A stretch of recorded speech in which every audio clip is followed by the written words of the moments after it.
Assalamualaikum warahmatullahi wabarakatuh. Ada sebuah tulisan dari Kyai Moh Baihaqi. Beliau profilnya adalah dari pesantren Sidogiri. Beliau di sini menulis tentang Ba'lawi. Saya akan bacakan tulisan beliau. 300 muftih tarim mengisbat nasab Ba'lawi. Jadi ada 300 ulama yang mengisbat bahwasanya Ba'lawi itu nyambung nasabnya ke Rasulullah SAW. Bayangkan 300 teman-teman. Abad 7 sampai 8 Hijriah, manuskrip Al-Jauhari Asyafaf karya Syekh Khotib 7 sampai 8 Hijriah yang berada di Maktabah Al-Ahqaf Tarim nomor 1535, ditulis tahun 1256 Hijriah oleh Baihaqi. Oke, saya akan bacakan. Kata pepatah Arab, baladi ar-rajul a'lamu bihi min ghairihi. Penduduk setempat lebih tahu ketimbang orang lain. Pepatah ini tepat bagi para Imadiyah yang mereka tidak tahu seluk-beluk Hadramaut dengan tradisi kabilah yang masih kuat mengakar hingga sekarang. Harusnya itu kaum Kiai Imad atau Kiai Imadnya sendiri, beliau itu terjun ke Yaman, yang menelitinya di Yaman gitu loh. Karena apa? Karena tadi ada pepatah yang mengatakan penduduk setempat lebih tahu ketimbang orang lain. Sedangkan Kiai Imad itu belum pernah ke sana, tim-timnya juga orang yang lain belum ke sana, kan belum tahu, ya kan? Lalu tiba-tiba mereka menafikan keturunan Ba'lawi dari sebuah kitab. Nah, ini ada kitab dari kisaran abad 7 sampai 8 Hijriah. Jika Imadiyah tidak tahu tentang seperti apa Ba'lawi, apa masyhur turun-temurun di Hadramaut dan lain-lain, maka jawabannya satu, apa ada yang mengingkari mereka di tanah kelahiran mereka, maka pepatah di atas sangat tepat untuk rujukan, tanyakan ulama setempat. Nah, masalahnya di Tarim itu teman-teman tidak ada ulama yang memutuskan nasab Ba'lawi. Kenapa? Karena kalau kata pepatah tadi, ya kan, sangat tepat untuk rujukan, tanyakan ulama setempat. Ada nggak yang memutuskan nasab Ba'lawi di Yaman? Nggak ada gitu. Ini 300 ulama loh teman-teman. Nah, saya sodorkan sejarawan Hadramaut yang masyhur, alim fikih, menjadi rujukan dalam sejarah dan fikih dari abad ke-9 dulu ya. Beliau hidup di abad ke-9. Beliau ialah Syekh Abdullah Al-Thayyib bin Ahmad Ba'makromah, yang dikenal dengan Ba'makromah, 870 sampai 947 Hijriah. Kealiman fikih dan sejarahnya tidak perlu dipertanyakan. Dalam kitab karya beliau, Qiladatun An-Nahr fil Hayati Ayyanid Dahr, jilid 6 menyebutkan bahwa Ahmad bin Isa Al-Muhajir pindah dari Bashrah bersama keluarganya hingga sampai Hadramaut, yang mana Ahmad bin Isa ialah datuk dari Sa'da Ba'lawi. Al-Ishruna Al-Khamisatu fil Mi'ati Ats-Tsalitsah Al-I'lam, ya kan. Ini Ahmad Isa bin Muhajir, terus nanti dibaca oleh tim-timnya Kiai Imad ya, sama Kiai Imadnya lah nanti sampai wa qabruhu fi syibiha ya, atau wa qabri fi syibiha. Oke, ini mengenai tentang Ahmad bin Isa Al-Muhajir ya, ditulis dalam kitab karya Mbah Mahromah. Selanjutnya terkait nama Abdullah dan Ubaidillah, lalu beliau melanjutkan wa khalafa Ahmad al-madhkuru waladan yusamma Ubaidan bitasgir wa yuqalu lahu aidan Abdullah fashtahara bidzalika inda al-Hadramaut, Allah alam subhanahu wa ta'ala, subhanahu a'lam. Ahmad bin Isa memiliki putra bernama Ubaid, ditasgir dari Abdullah. Dia juga dipanggil dengan Abdullah. Nama Ubaidillah menjadi masyhur bagi kabilah Hadramaut. Beliau melanjutkan wa khalafa Ubaid, nah salasa minal walad wahum Basri Jaddul Faqih Salim ibnu Basri al-Madkur fi awailil mi'ah asadisa, sampai bin Ubaid Jadu Ali Ba'lawi. Ubaid memiliki 3 putra. Basri, kakek dari Al-Faqih Salim bin Basri, abad ke-6 Hijriah. Jadid, kakeknya Imam Mughandis Ali bin Muhammad sampai bin Jadid, ulama abad ke-6 Hijriah. Yang ketiga Alawi keturunan Basri dan Jadid terputus tidak berlanjut.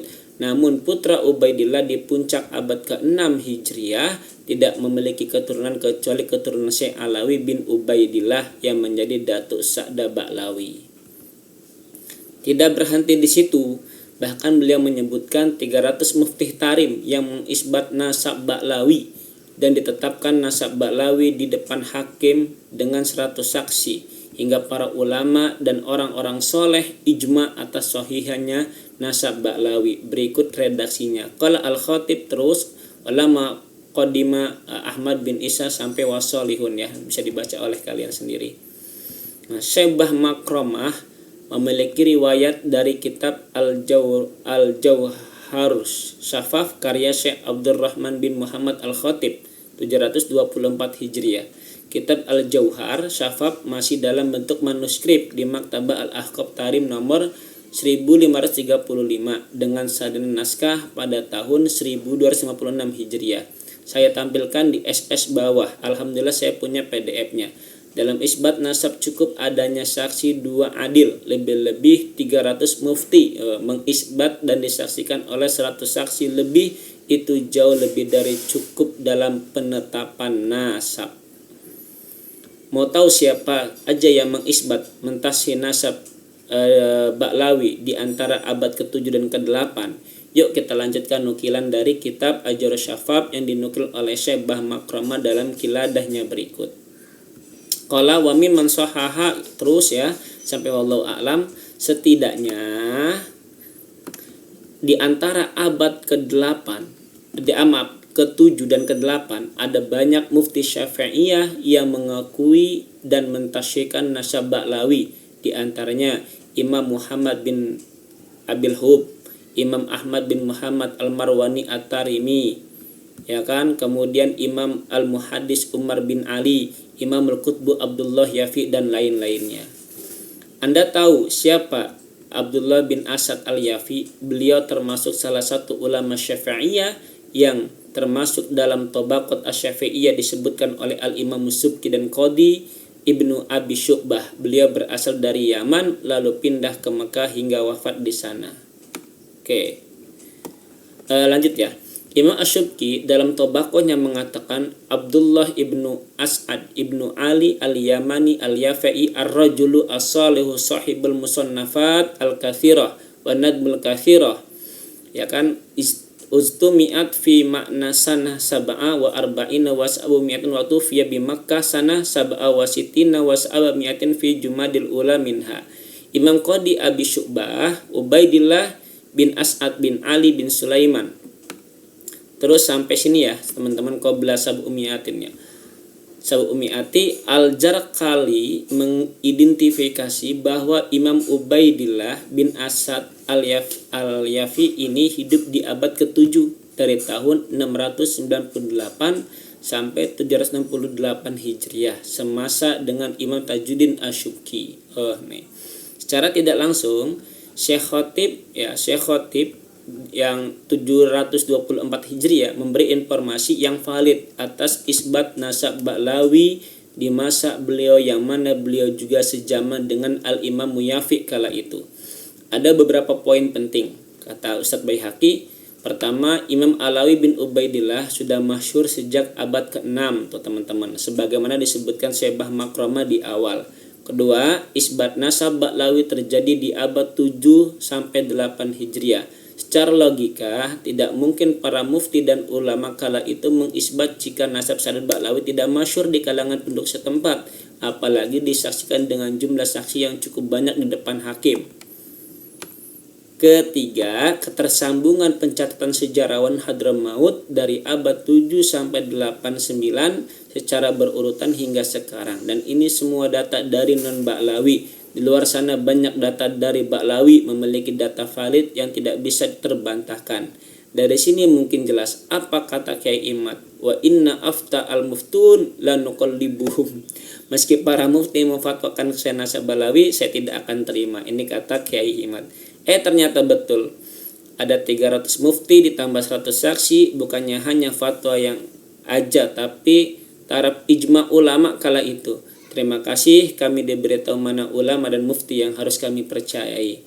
Pasti Imadiyah pada nanya di sana kekosong dengan catatan dari abad ke-6, ke-5, ke-4 hingga sampai ke Imam Ahmad bin Isa ini menandakan bahwa nasab Balawi rungkat selama 300 tahun lebih. Tunggu dulu Mas.